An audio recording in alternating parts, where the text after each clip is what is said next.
भूर्भुवः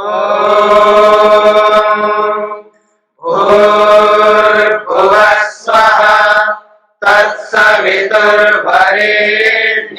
भर्गो देवस्य धीमहि धियो यो नः प्रचोदयात्।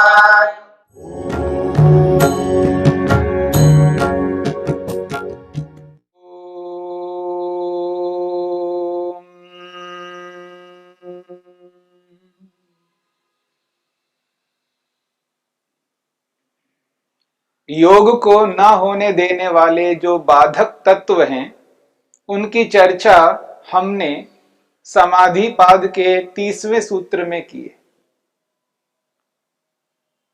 9 प्रकार के विघ्न बाधक तत्वों को महर्षि पतंजलि ने प्रस्तुत किया। व्याधि, स्त्यान, संशय, प्रमाद, आलस्य, अविरति, भ्रांति दर्शन, अलब्ध भूमिकत्व और अनवस्थितत्व, इन 9 प्रकार के विघ्नों के कारण से योगाभ्यासी योग को समुचित रूप से नहीं कर पाता है। जिस पथ पर अग्रसर होता है उस पथ पर आगे नहीं बढ़ पाता है। इसलिए ये महत्वपूर्ण विघ्न हैं जिनको जानना और जान करके उनको होने नहीं देना, अपने जीवन में उन बाधकों को आने नहीं देना। यदि किसी कारण से वो विघ्न आ जाते हैं, तत्काल उन विघ्नों को रोकना और उनको रोक करके अपने पथ पर अग्रसर होते जाना। महर्षि पतंजलि ने अगले सूत्र में यानी 31वें सूत्र में कुछ उपविघ्नों की चर्चा की है। यानी इन विघ्नों के साथी, इनके साथ में रहने वाले कुछ विघ्नों की चर्चा की है। उपविघ्न यानी छोटे विघ्न हैं और उन विघ्नों के साथ साथ रहते हैं। यानी व्याधि हो जाए तो वो विघ्न उपविघ्न उसके साथ जुड़ जाएगा। स्त्यान यदि है तो वो उपविघ्न उसके साथ जुड़ जाएगा। संशय है तो उपविघ्न उसके साथ जुड़ जाएगा। प्रमाद है तो उपविघ्न उसके साथ जुड़ जाएगा। आलस्य है तो उपविघ्न उसके साथ जुड़ जाएगा। अविरति है तो भी उपविघ्न उसके साथ जुड़ जाएगा। भ्रांति दर्शन, भ्रांति है तो उपविघ्न अपने आप आ जाएगा उसके साथ में। अलब्ध भूमिकत्व है तो भी उपविघ्न, अनवस्थितत्व है तो भी उपविघ्न। यानी 9 विघ्नों के साथ में उपविघ्न जुड़े रहेंगे। इन विघ्नों को हटाएंगे तो उपविघ्न भी अपने आप हट जाएंगे। इसलिए वो उनके साथी हैं, जो 31वें सूत्र में महर्षि पतंजलि स्पष्ट करना चाहते हैं। महर्षि पतंजलि कहते हैं, दुख दौर्मनस्य अंगमेजयत्व श्वास प्रश्वासा विक्षेप सह भुवः। महर्षि कहते हैं, दुख दौर्मनस्य अंगमेजयत्व श्वास प्रश्वासा विक्षेप सह भुवः। विक्षेप सह भुवः, मन को विचलित करने वाले जो विक्षेपक हैं, जो 9 प्रकार के विघ्न हैं जो 30वें सूत्र में बताए हैं, विक्षेप सह भुवा, उन विक्षेपों के साथ साथ रहने वाले हैं। ये उपविघ्न हैं। कौन से? दुख, पहला है दुख। दौर्मनस्य, ये दूसरा है। अंगमेजयत्व, ये तीसरा है। और श्वास प्रश्वास, श्वास प्रश्वास की कमी, न्यूनता, ये 4 उपविघ्न कहलाते हैं और इन विघ्नों के साथ में रहते हैं। यदि विघ्नों को हटा दें तो ये उपविघ्न भी अपने आप हट जाएंगे। इन उपविघ्नों में जो पहला उपविघ्न है वो है दुख। दुख को सुनते ही व्यक्ति दुखी हो जाता है। दुख आदमी को इतना आतंकित कर दिया है, दुख से आदमी बहुत अधिक भयभीत हुआ है। जब से ये सृष्टि बनी है, जब से ये सृष्टि बनी है, इस सृष्टि में जब से मनुष्य आया है, जब मनुष्य का प्रादुर्भाव इस सृष्टि में हुआ है, तब से दुख मनुष्य के साथ जुड़ गया है। मनुष्य प्रादुर्भूत होते ही उसके साथ दुख जुड़ जाता है। ऐसा नहीं है कि मनुष्य प्रादुर्भूत तो हुआ है, मनुष्य का प्रादुर्भाव हुआ यानी मनुष्य का जन्म हुआ, पर दुख उसके साथ नहीं जुड़ा हो, ऐसा नहीं हो सकता। जन्मते ही दुख मनुष्य के साथ जुड़ जाता है। मनुष्य क्या, प्राणी मात्र के साथ जुड़ जाता है। परंतु हमारा प्रसंग मनुष्य का है। हम मनुष्यों के लिए कुछ विचार कर रहे हैं, मनुष्य की उन्नति के लिए सोच रहे हैं। मनुष्य को दुखों से अलग होने की बात चल रही है। मनुष्य को दुखों से अलग कैसे किया जाए, इसलिए प्रसंग मनुष्यों का है। जैसे ही मनुष्य जन्म लेता है, जन्म लेते ही उस व्यक्ति के साथ में दुख जुड़ जाता है। दुख मनुष्य के साथ ऐसा जुड़ जाता है, उसको दूर करना दुष्कर होता जा रहा है। मनुष्य इस दुख से इतना आतंकित है, इतना आतंकित है, प्रातःकाल आंख खोलते ही उस दुख को दूर करने के लिए उद्यम प्रारंभ कर देता है। मेरी बात को समझने का प्रयत्न करिए। दुख ने मनुष्य को इतना आतंकित किया है, इतना आतंकित किया है, जैसे ही प्रातःकाल मनुष्य आंख खोलता है, तब से लेकर जब तक आंखें बंद नहीं करता, तब तक उस दुख को दूर करने के लिए उद्यत होता है, प्रयत्नशील होता है, प्रयत्न करता ही जाता है। आंख खोलते ही व्यक्ति दुख को दूर करने के लिए उद्यम प्रारंभ कर देता है। और जैसे जैसे व्यक्ति दुख को दूर करता जाता है, वैसे वैसे दूसरा दुख अपना पांव फसारता है, अपना पांव फैलाता है। जैसे ही एक दुख को आदमी ने दूर किया, तो दूसरा दुख आ घेरता है उस व्यक्ति को। दूसरे दुख को उसने हटा दिया है, तो तीसरा दुख आ घेरता है उस व्यक्ति को। ऐसे ही दुख पे दुख, दुख पे दुख मनुष्य के जीवन में आ ही रहे हैं, और निरंतर ये दुख आ रहे हैं। आदमी इतना भयभीत हुआ है इन दुखों से, इन दुखों को दूर करने की निरंतर चेष्टा करता जा रहा है। कोई ऐसा मनुष्य नहीं है, कोई ऐसा मनुष्य नहीं है जिसने दुख का अनुभव नहीं किया हो। कोई भी ऐसा व्यक्ति नहीं है जिसने इस दुख का अनुभव नहीं किया हो। कोई ऐसी वस्तु नहीं है उस वस्तु में दुख ना हो।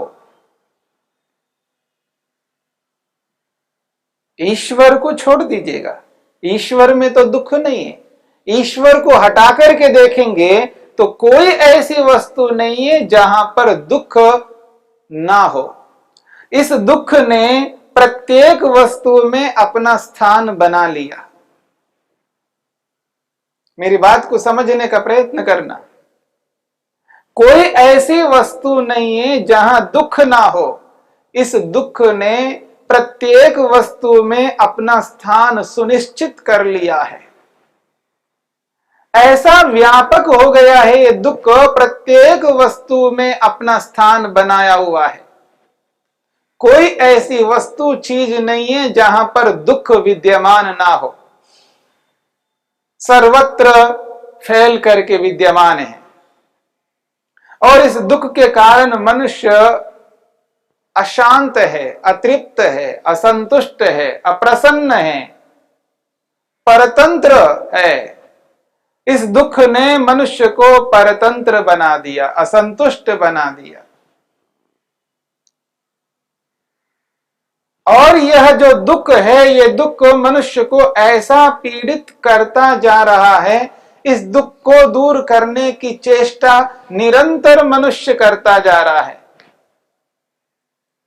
जैसे ही मनुष्य जन्म लेता है तो दुख जुड़ जाता है, और जैसे ही वो मनुष्य होश में आ जाता है, तब से लेकर के आज तक उस दुख को दूर करता हुआ ही आ रहा है। और जैसे ही एक दुख को दूर कर देता है तो दूसरा दुख आ गिरता है। जैसे ही वो एक दुख को दूर करता है, सांस लेने लगता है, तो दूसरा दुख आ जाता है, उसके सामने खड़ा हो जाता है। फिर उस दूसरे दुख को दूर करने की चेष्टा करता जाता है। जैसे ही दूसरा दुख दूर हो जाए तो तीसरा दुख आ ही जाता है। दुख के बाद दुख, दुख के बाद दुख, निरंतर दुख आ ही रहे हैं। अब इन दुखों को दूर करने के लिए उस व्यक्ति का जीवन चल रहा है। इसलिए मनुष्य का एकमात्र उद्देश्य बन गया है, उसका एक ही प्रयोजन है, एक ही लक्ष्य है।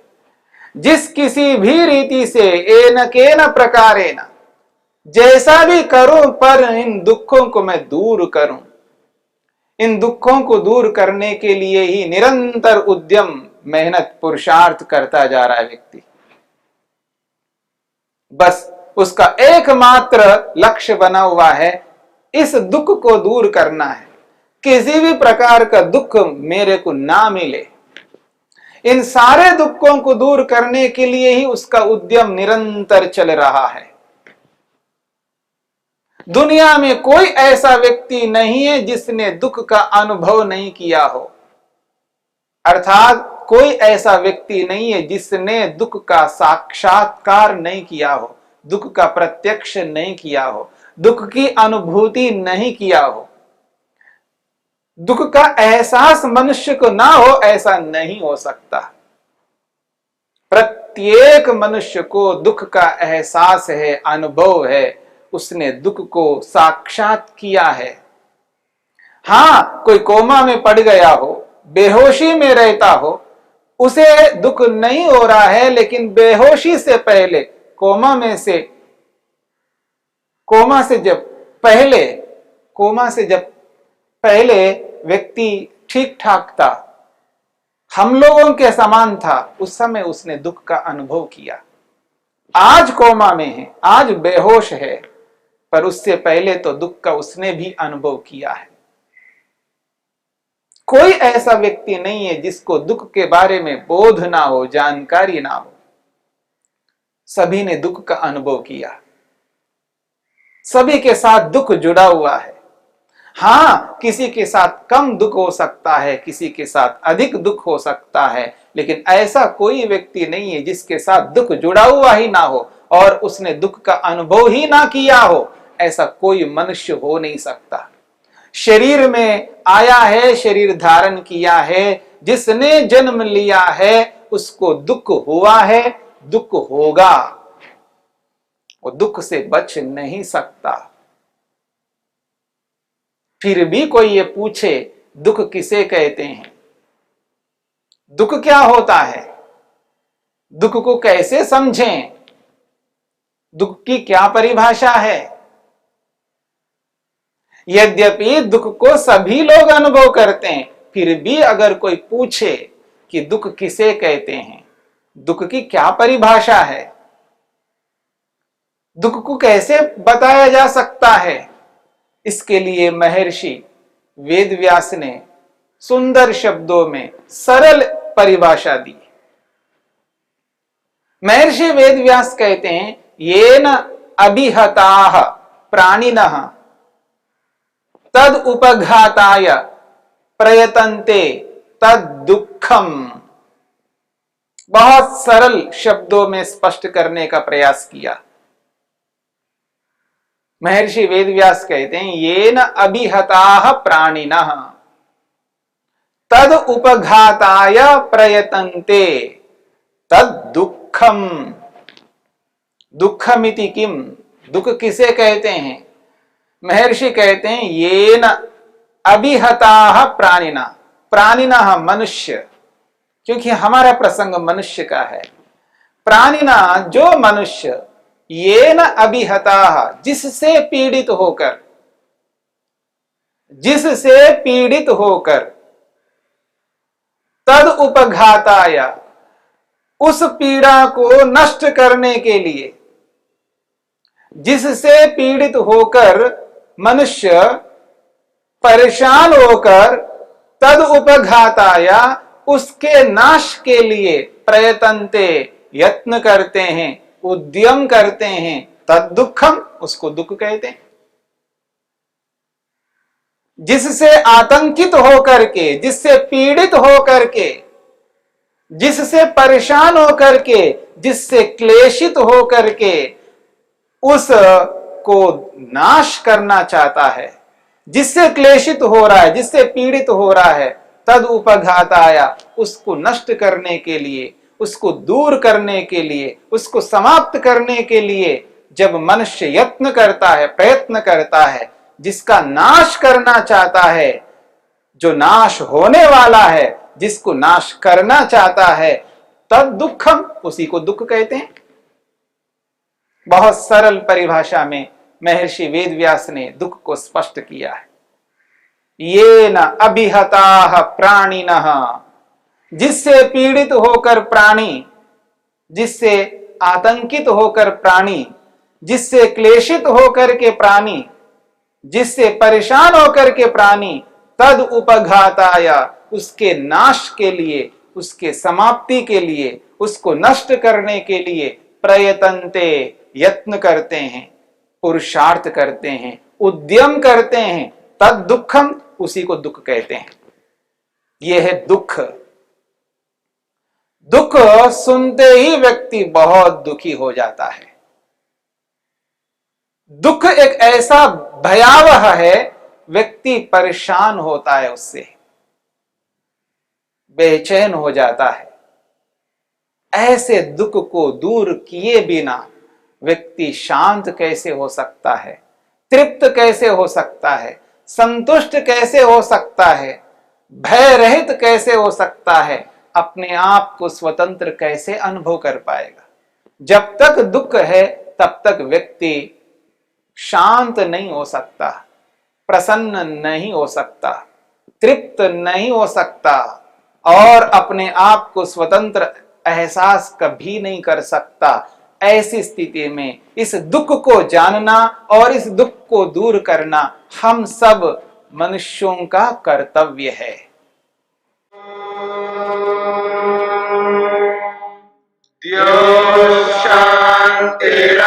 शांतिरंतरिक्षं शांति पृथिवी शांतिरापः शांतिरोषधयः